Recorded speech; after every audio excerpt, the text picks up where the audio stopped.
Sa ating trending balita, may bagong love si Jody Santa Maria matapos ang Be Careful with My Heart. Yan ang pagluluto at pagnenegosyo. Ibandila mo, MJ Felipe. Sa'yo, Maya. Minahal sa role niya bilang si Maya. Hindi lang ito magpapabagsak sa akin! Pero sa pagsasara ng istorya ng Be Careful with My Heart, bumukas naman ang pinto ng pagninegosyo at ibang hilig ni Jody. Kasama dito ang kanyang milkshake business.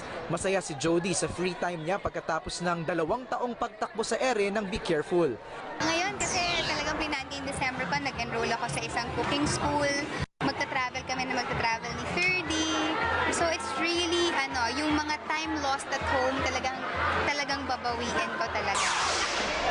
Kapansin-pansin naman ang lalong pagganda at pagpayat ni Jody na ibinahagi ang kanyang sikreto. It's really about watching what you eat then. More on fruits and vegetables.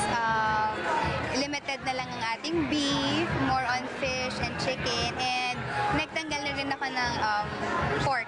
Kwento pa ni Jody, confidential ang detalye ng kanyang susunod na TV project, pero isa ang kanyang siniguro. Next character na gagawin ko would be really, as in, totally different from Maya de la Rosa. MJ Felipe, ABS-CBN News. Susunod